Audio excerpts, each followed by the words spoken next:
Setelah melewati golden time selama 3 hari, tim Basarnas kini fokus mengeluarkan puluhan tubuh santri yang tertimbun di dalam reruntuhan bangunan Pondok Pesantren Al-Kozini di Sidoarjo, Jawa Timur. Tim Basarnas mengangkat material bangunan pondok pesantren yang ambruk itu setelah tidak lagi menemukan tanda-tanda kehidupan dari puluhan korban yang masih tertimbun. Tim SAR memulai operasi dengan mengerahkan crane untuk memindahkan beton-beton teratas sebelum mengevakuasi korban yang tertimbun. Eskavator, breaker juga didatangkan untuk menghancurkan beton-beton besar agar mudah dipindahkan dari lokasi. Satu demi satu korban para santri kembali ditemukan dalam kondisi selamat maupun meninggal dunia. Para wali santri pun pasrah, asalkan seluruh korban segera ditemukan. Tim TV One mengabarkan.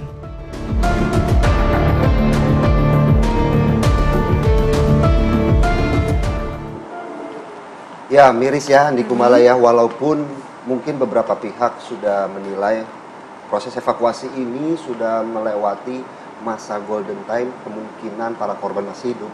Tentunya kita juga masih berharap bagaimana kemudian mukjizat juga masih bisa terjadi di sana. Evakuasi menggunakan alat berat masih bisa menemukan korban-korban yang mungkin masih bisa selamat. Iya, ini menyisakan duka mendalam. Betul. Dan kita terus memantau bagaimana proses evakuasinya di lapangan. Ya. Dan namun kita juga ingin membahas dari sisi medis forensik ya, karena setiap korban baik itu yang selamat maupun yang meninggal dunia tentu tubuhnya menyimpan cerita. Betul. Sudah ada narasumber kita di studio, ada Dr. Sofiana, dokter forensik. Selamat pagi, assalamualaikum dok. Selamat pagi Mbak Mala, selamat pagi Mas. Sebelum kita ke dokter, kita akan mendengar dulu bagaimana update terkini di TKP. Sudah ada rekan kami Yasin Idris di Ponpes Al-Kozini Sidoarjo. Selamat pagi Yasin, informasinya evakuasi terus dilakukan selama 24 jam dengan sistem shift tiap 2 jam. Apakah saat ini masih terus berlangsung Yasin? Ya, benar sekali. Selama 24 jam masih terus dilakukan dengan shift pergantian selama 2 jam tadi untuk menjaga tentunya stabilitas emosi dan juga fisik dari tim SAR dan juga tim pembersihan di lokasi evakuasi. Dan sampai dengan saat ini pun kami pantau masih terus dilakukan. Bahkan kami tadi mendengar ada penemuan satu jenazah lagi yang nanti akan kami konfirmasi apakah itu ditemukan pada dini hari tadi atau pada pagi hari ini tadi, karena sampai dengan saat ini total korban meninggal dunia yang sudah ditemukan terupdate sudah mencapai 14 jenazah yang sudah dibawa ke Rumah Sakit Bayangkara Surabaya, Jawa Timur. Nah, saya saat ini mengabarkan langsung dari posko di tempat wali santri menanti juga memantau tentunya dengan berbagai doa yang mereka panjatkan supaya anak keluarga yang masih hilang ini dapat segera bertemu. Saya juga akan mengajak Anda untuk berbincang pemirsa untuk mendengarkan bagaimana sih suara hati dari wali santri di hari ke-6 proses evakuasi, di mana kurang lebih masih sekitar 50-an yang dinyatakan hilang. Dan saat ini sudah bersama dengan saya salah satu wali santri yang saya juga mendengar beliau juga datang dari luar kota. Ibu, assalamualaikum. Waalaikumsalam. Ibu dengan ibu siapa bu? Ibu Nasia. Ibu Nasia, kami dari TV One sebelumnya ikut bersedih juga bu ya atas musibah yang menimpa ibu dan keluarga. Bu Nasia, kami juga ingin bertanya bu, kalau Ibu Nasia sendiri anaknya usia berapa bu yang ikut menjadi korban? Memasuki usia 16 tahun. 16 tahun, berarti di pondok pesantren ini sudah berapa lama Bu Nasya? Sudah hampir 2 tahun. 2 tahun. Dan ibu sendiri 2 tahun setengah ya. Dan ibu sendiri saya dengar katanya baru tiba dari Bangka Belitung, betul Bu? Betul. Kapan ibu mendengar informasi ini? Kemudian apakah ibu langsung berangkat ke sini Bu? Waktu saya dengar itu selesai sholat maghrib, pas kejadiannya saya nggak tahu, cuman saya dikabari saudara saya yang masih di Bangka Selatan. Dia bilang ada kabar bahwa pondok pesantren di sini katanya ambruk, dan jadi saya tengok di TV ternyata benar. Saat saya mendengar tidak langsung pulang ke Madura, tapi saya masih menunggu semalaman untuk mendapatkan kabarnya. Masih belum ada kabar. Dan sampai saat ini masih belum ada kabarnya. Kalau adik sendiri namanya siapa Bu? Muhammad Nasihuddin. Nasihuddin, berarti kelas 2 SMP Bu ya? Iya, kelas 2 SMP. Panggilannya siapa adik Bu? Nasi. Nasi. Berarti Bu sendiri, Bu Nasya, terakhir kali komunikasi sama adik Nasi kapan, Bu? 10 hari sebelum kejadian. Lewat telepon? Lewat telepon. Apa biasanya Ibu saling bercerita tentang apa biasanya Bu yang disampaikan adik Nasi kepada Ibu? Dia bilang jangan terlalu memikirkan dia karena dia udah sangat betah di pondok pesantren. Dia cuma pengen jadi orang yang lebih baik sebelum dia masuk ke pesantren ini. Cuma itu yang dia sampaikan. Dia cuma bilang nanti waktu tanggal 1 saya akan nelpon ibu lagi dan minta saya untuk mengirimkan uang jajannya di sini. Ternyata pas tanggal 1-nya ada musibah di sini. Masya Allah, berarti adik hatinya mulia banget Bu ya. Tidak ingin membebani ibu dan keluarga gitu ya, jangan tidak memikirkan. Dan ya tadi pemirsa, nasnya dengan bencana ini tanggal 1 yang diharapkan adik Nasi untuk bisa ditelepon oleh ibunya, ternyata terjadi peristiwa ini. Kemudian ibu sendiri melihat, memantau proses evakuasi. Bu, apakah ibu sedikit mengobati kesedihan ini, Bu? Udah pasrah, udah nggak mikir yang macam-macam lagi. Cuman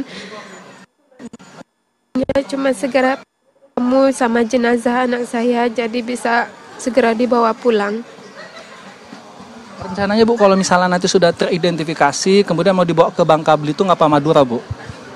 Masih butuh kompromi sama saudara yang di sini sama yang di sana juga. Mungkin tepatnya ke Madura saja ya, karena kalau ke Bangka terlalu jauh gitu kan. Jadi di sini aja, di Madura. Ibu Nasya atau kakaknya Ibu sendiri selama menunggu di sini sudah sempat mendapatkan pernyataan belum, Bu? Mungkin dari pihak pondok pesantren atau bagaimana prosesnya pada saat evakuasi, pada saat sholat asyar itu udah ada pandangan belum, Bu? Belum. Saya sempat tanya sama gurunya juga, masih belum ada titik terang tentang anak saya. Jadi masih menunggu di sini. Baik. Ibu, ini kan proses evakuasi memang beberapa wali santri menuntut dipercepat karena sudah memasuki hari ke-6 supaya nanti apabila ditemukan meskipun dalam keadaan meninggal dunia masih bisa dalam keadaan utuh dan baik gitu. Nah, Ibu sendiri melihatnya di hari ke-6 ini bagaimana, mungkin harapannya dengan tim SAR gabungan seperti apa, Bu Nasya? Ya, harapan saya semoga cepat-cepat ditemukan, terutama untuk anak saya dan juga para santri yang masih terjebak di dalam sana. Karena kami kan udah terlalu lama juga di sini, jadi mikirin kondisi kami yang di sini mungkin udah gimana gitu kan. Jadi harapan kami untuk tim SAR-nya semoga ada jalan yang dipermudahkan gitu kan. Jadi bisa segera ditemukan, dalam pencariannya itu juga cepat gitu. Ibu Nasya, tentu kami dari pemirsa TV One ikut mendoakan Bu ya, kalaupun misal nanti ada kebesaran Allah gitu ya, semoga bisa ditemukan dalam keadaan selamat Bu ya. Kalaupun nanti sudah tadi Bu sampaikan menerima takdir jika ditemukan dalam keadaan meninggal dunia, insya Allah adik Nasi dalam jalan jihad di sisi Allah gitu Bu ya. Meninggalnya pun pada saat usai sholat asyar gitu. Ibu yang kuat Bu ya. Kami ikut mendoakan juga untuk Ibu dan juga keluarga yang sudah datang jauh-jauh tentunya untuk memantau langsung proses evakuasi yang ada di sini pemirsa. Ibu, terima kasih banyak Bu ya. Nah pemirsa, saya akan mengajak Anda untuk melihat perkembangan di posko ini sendiri. Saat ini juga masih dilakukan proses pemantauan yang dilakukan oleh wali santri. Nah saat ini ternyata lagi ada penjelasan yang diberikan oleh Kepala SAR Surabaya, itu Pak Nanang Sigit, kepada wali santri yang memang di depan televisi ukuran besar ini tidak pernah kosong dari pantauan mata para wali santri yang selalu memantau selama 24 jam secara bergantian, mulai dari orang tuanya, kemudian omnya, adiknya, kakaknya, untuk terus memantau sehingga pada saat ada penemuan jenazah, harapan mereka sangat besar sekali bahwa yang ditemukan itu adalah keluarga mereka. Nah ini kalau kita lihat ada sedikit dialog ya kalau kita pantau di sini antara keluarga wali santri dengan Pak Nanang Sigit yang mencoba menjelaskan proses evakuasi yang dilakukan di sana. Nah pemirsa, di sini jadi wali santri ini bisa memantau langsung selama 24 jam. Coba sekarang kita juga sedikit berbincang lagi dengan beberapa wali santri yang ada di sini. Tadi saya juga sempat memantau sejak pagi sekitar pukul 6 sampai dengan saat ini ada salah satu ibu juga yang masih duduk di sini. Ibu, izin nanya dikit Bu ya. Ibu dengan Ibu siapa Bu? Ibu Fatimah. Ibu Fatimah. Tadi saya memantau Ibu, saya dari jam 5:30 di sini Bu Fatimah duduk di sini sampai sekarang bertahan Ibu. Ibu jadi menyaksikan layar di depan Bu, apa harapan Ibu dari pagi tadi sampai dengan saat ini sudah 2 jam? Mresani putune kersane ndang ketemu. Nek sampun ketemu niku ayem, Pak. Oke, jadi berarti putunya Ibu, cucunya Ibu ya. Harapannya supaya semoga ketemu. Usianya berapa cucunya Ibu? 18 pun. Nggih. Kalau Ibu sendiri terakhir komunikasi dan cucu Ibu sejak kapan? Ya kalau pulang ke desa. Oke, Ibu tantenya juga, keluarga juga. Pulang ke desa berapa lama yang lalu, Bu? Ibu siapa, Bu? Ibu Supia. Ibu Supia. Iya, kalau pulang ke desa ketemu kan 1 kali itu apa jenenge? Apa? Ya enggak sebulan, 3 bulan. Kalau ada dari sekolahan ke desa gitu. Tadi ya lama nggak ketemu, ini sudah lama nggak ketemu anaknya ini. Nah, terus jadi ada kejadian ini. Saya di sini di Sidoarjo sini. Jadi Bu yang memantau karena lokasi lebih dekat juga ya Bu ya. Oke. Jadi selama sekitar 6 hari ini memantau di layar, gimana Bu harapan besarnya Bu? Supaya yang ketemu, yang itu loh.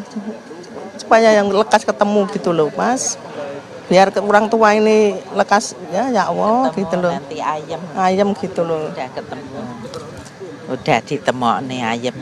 Nggih. Terima kasih banyak Ibu. Pemirsa, meskipun lebih dari 2 jam saya melihat neneknya dari salah satu santri yang hilang, tapi senyuman tetap ada ya. Tentu harapan besar neneknya pada saat menyaksikan proses evakuasi di layar lebih dari 2 jam, dia tetap berharap dengan ketemunya cucunya bisa membuat hatinya lebih legowo dan juga lebih adem. Sementara itu dulu, Malah Philip.